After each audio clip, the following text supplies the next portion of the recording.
për Shkodrën dhe mbar Shqipërinë. 35 vite më parë, engjujt e demokracisë, si që u quajtën në atë kohë, të rritë shqiptarë në misionin e tyre, u fliuan në këtë shesh, nga një barbari e vërtet e regjimit, në një protest paqësore, më të civilen, më të qytetëruar që mund të bëhej. Edhe njërë theksoj se martirizimi tyre u bë dritë dhe u garantoj shqiptarët se ajo sakrificë ishte përcaktuese për zgjedhjet e mëpasme me të cilat ne përmbysëm diktaturën. Por sot nderimi i tyre më i mirë është të përmbushim misionin e rikthimit të votës lirë të shqiptarëve. Sot kemi një armik të egër, të shumë fish të shqiptarëve, një armik të votës lirë, një armik të qenjes tyre kombëtare, një armik të pasurive të tyre. Sot çdo shqiptar ka një motiv shumë të fuqishëm të ngrihet për përmbysjen e tij. Partia Demokratike është e vendosur të vazhdojë këtë betejë gjërë përmbushjen e misionit saj. Faleminderit. Sa të tjera do duhet presin shqiptarët për ta rrëzuar. Në 17 prill ju keni lajmëruar tjetrën, por duket se Rama nuk bën hapa pas, përtej asaj çfarë ju keni deklaruar në këto protesta. Kryengritja paqësore nuk është një ndeshje futbolli që përfundon brenda një afati. Të gjithë do donim të ishte atill, po që në momentin që thuhet kryengritje paqësore, vetë kuptohet që ajo është një lëvizje e qëndrueshme dhe vazhdon gjën realizim në qëllimeve. A duhet ndryuar strategjia, zoti Berisha? Pra, një minutë, se duhet bëj transparencë para jush. Ju mund të thoni, ju mund të thoni se çfarë bën këto protesta? Këto protesta e vërteta është mbrojtën në një moment kritik nderin dhe dinjitetin e çdo shqiptari. Mjafton të rikujtoj këtu se ka shqiptarofob të paguar nga Edi Rama, të cilët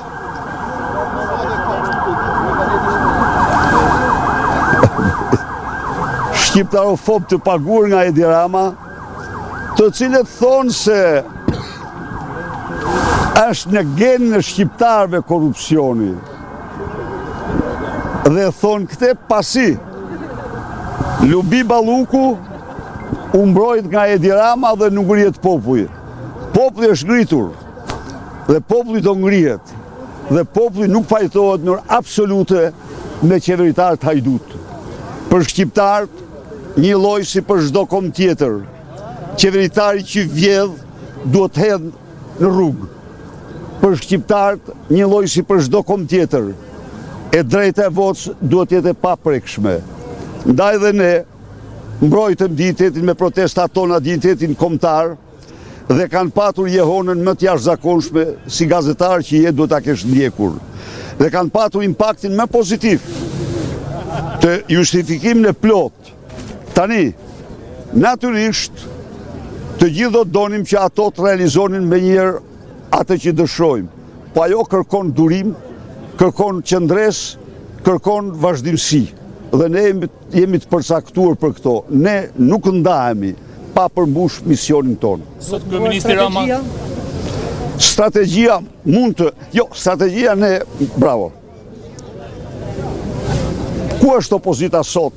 Ta u themi para jush dhe qytetarëve të Shkodrës. Sot opozita në kushtet e shtypjes së pluralizmit nuk ka asnjë hapësirë në parlament. Edi Rama përjashton ju mohon të deputetëve të opozitës çdo të drejtë kushtetuese. Sot ai ishte thirrë në interpelancë për letrën e përbashkët që shkrojti me Vučićin, një dokument antikombëtar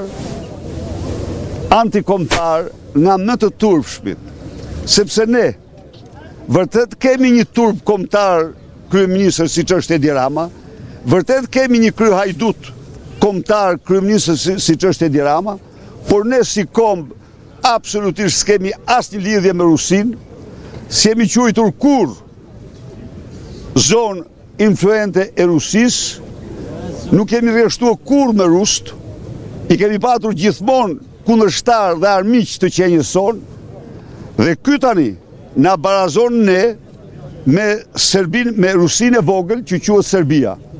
Pra, në rrafshin politik e bën vetëm si argati Vučićit këtë. Ose tani u thoshte studentëve se shikoni se ato fuqitë e mëdha, shtetet e mëdha prishin. Herën tjetër do thot ato fuqitë imperialiste, një lloj si etrit e tyre. Fuqitë e mëdha, ja u them unë ju, absolutisht, gjerë para dosjes Balluku e mbajtë njërin sy të mbyllur. Po e them unë, pas luftës në Ukrainë, vendet e mëdha të Bashkimit Evropian dhe vendet e vogla meqense po flet të mënyrë, që të gjitha vendosën që të shpejtojmë procesin e integrimit për këto vende që ka ngel pa u integruar. Por edhe këtë Edi Rama jo përplasin deri në fytyrë me dosjen e tij, sepse nxori, tani s'po përdor atë fjalë që e dini vetë ju, Ballukun përpara me ato dhe skama e mbylli dyrt. Mbylli dyrt sepse dosja e Ballukut është dosja e tij. Është e faktuar që 60% e të gjitha dhënave të asaj dosje citojnë Edi Ramën. Është e faktuar se në dosjen e Akshit Mirlinda e varfër e gjora me 4 vila dhe që sipas Ramës na banonte në shtëpi me qera, nuk është asgjë krahasuar me lindën e Surrelit, me sultaneshën e Surrelit e cila bënte ligjin tek Akshi dhe e ka emrin 100 herë të cituar aty. Prandaj dhe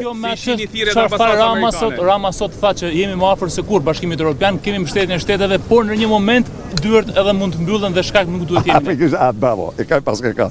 Po, në pjesën e parë tha ashtu jemi, pastaj tha ja kanë fuqitë mëdha, ato tha çfarë thon shtetet e mëdha, se dhe herën tjetër më e mend këtu, do thot ata imperialistët. Gjithmonë kanë pas problem me Shqipërinë. Do dalë tek ambasadës amerikane, Urdo? Si të shihni thirrjet e ambasadës amerikane për të bërë kujdes nga punëve iraniane. A është rrezikuar seriozisht Shqipëria? Tani. Thirrja që lëshon ambasada amerikane një muaj pas luftës në Egjip, absolutisht nuk është pas substrat. Nuk është pas substrat, s'mund tjetë ajo. Dhe a është Shqipëria do më thënë në një armiqësi me Iranin, kjo nuk diskutohet, nuk fshihet.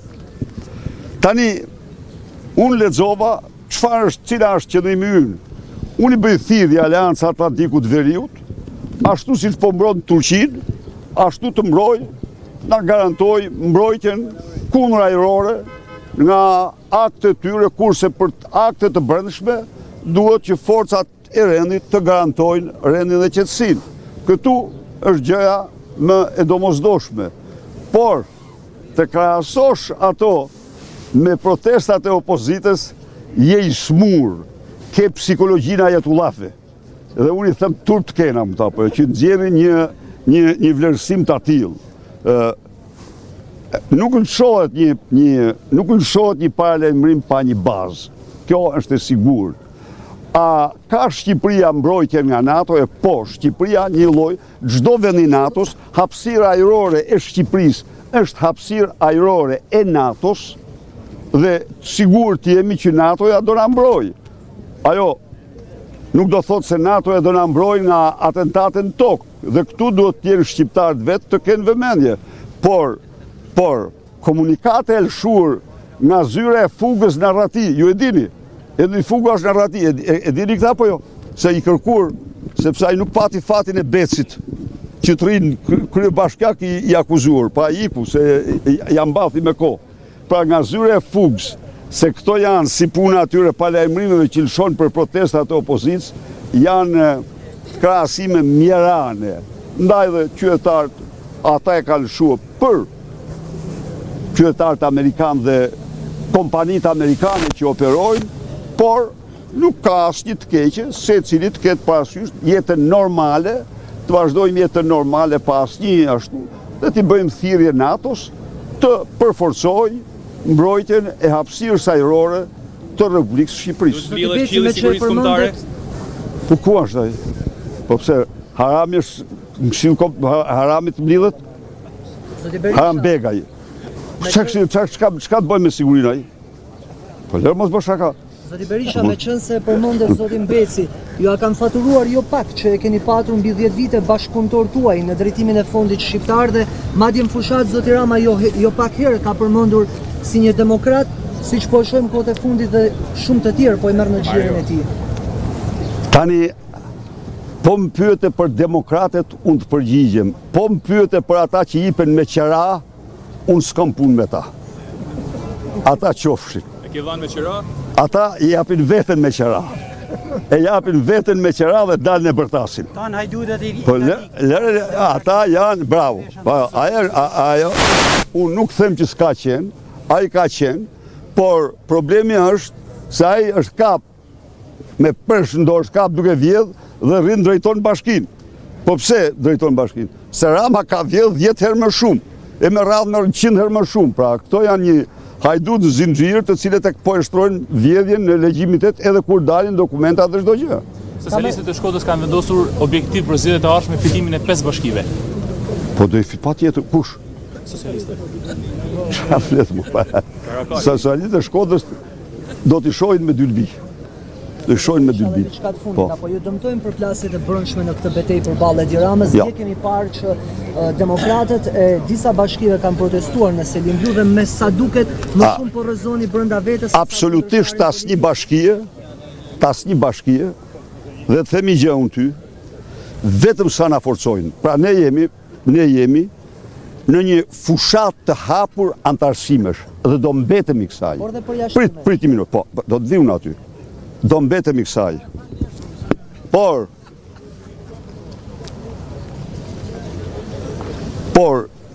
me pseudo, me njerëz që jipen me qera, me ata demokratët nuk kanë punë. Tani, të themu ty, tjetra e respektuar shkon dhe bëhet krahu i djathtë i deputetit Tom Doshit. E more vesh ti? Kush? Ajo Elbasanit. Me te shifja statusin. Dhe pastaj thot janë demokrate. Po Tomat pak të shmendeshëm nuk thot janë demokrat. Jam socialist dhe mori fundam, pa mërësisht se që është parelis, është socialista demokrat, është mafioz absolutisht, po mos e diskutoni punën e ti, se ashtu është. Pra, këta nuk kanë gjë me demokracinë. Këta përkundrazi janë një kohë kur shifti këtu me qindra njerëz që sakrifikojnë, që të them një gjë, me thot një ditë një student, doktor thot, unë thot, pavarësisht se mi kërcënojnë prindrit e mi, unë flas dhe dal kundra qeverisë. Po noi shoku imi nuk e bën këtë, sepse ka hallin e prindve dhe ka frikën se ja largojnë. Pra, demokratët nuk mund t'ipen me qera, nuk mund të shërbejnë partisë krimit, dhe absolutisht është tradhti ndaj interesave dhe idealeve demokratike të qytetarëve çdo tolerancë e bashkëpunimit të fshehtë apo të hapur me pushtetin e krimit. Kaq. Faleminderit.